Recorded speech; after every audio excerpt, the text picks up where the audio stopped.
నిలబడాల్సిన బాధ్యత ఉంది.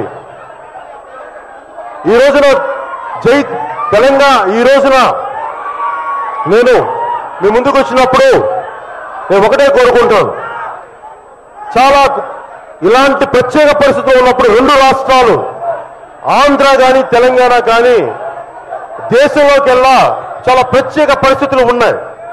చాలా ప్రత్యేక పరిస్థితులు ఉన్నాయి. అటు ఆంధ్రలో కానీ ఇటు తెలంగాణలో కానీ నేను చాలా నిబద్ధతతో కూడిన బాధ్యతతో కూడిన రాజకీయాలు చేయడానికి సిద్ధంగా ఉన్నాను.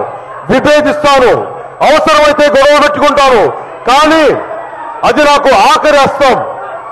నేను విన్నవించుకుంటాను, సమస్యలు తెలియజేస్తాను, సమస్యలకు పరిష్కారం సూచిస్తాను.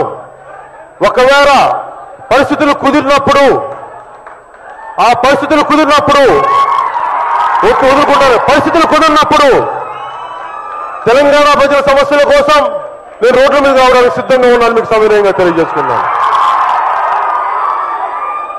నాకు మీ నుంచి కావాల్సింది తెలంగాణ స్ఫూర్తి తీసుకోండి.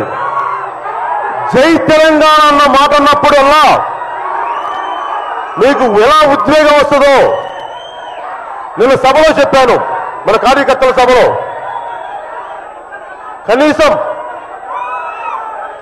ఒక ఐడియా, ఒక ఆలోచన పాతి అది పైకి ఎదగడానికి, వృక్షంగా రావడానికి 25 నుంచి 32 సంవత్సరాలు పడుతుంది. ఇది ఒక సైంటిఫిక్ అనాలిసిస్.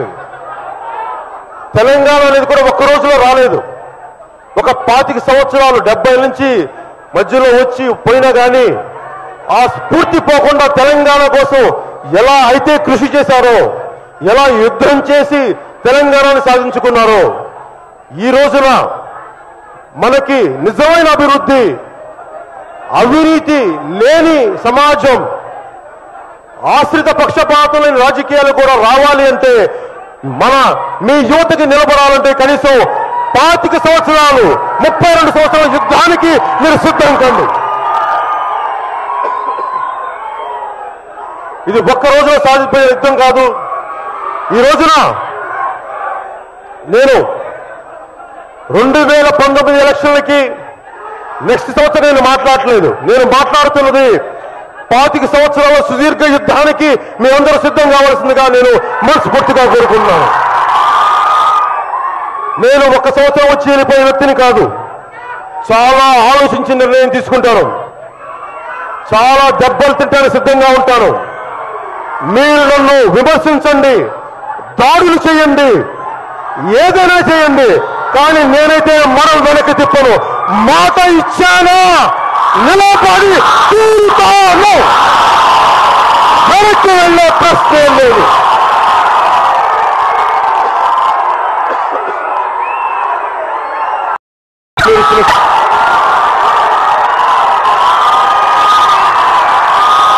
తీసుకుంటా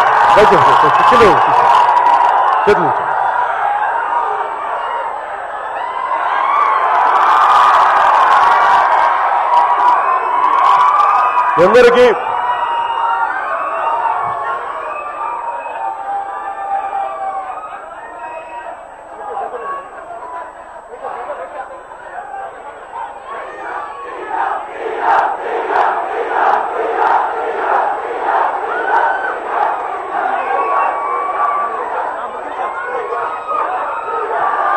నాకు ఈ వీడియోపై మీ విలువైన కామెంట్స్ ని మాతో షేర్ చేసుకోండి. అండ్ ఇంకో విషయం, సబ్స్క్రైబ్ చేయడం మర్చిపోకండి.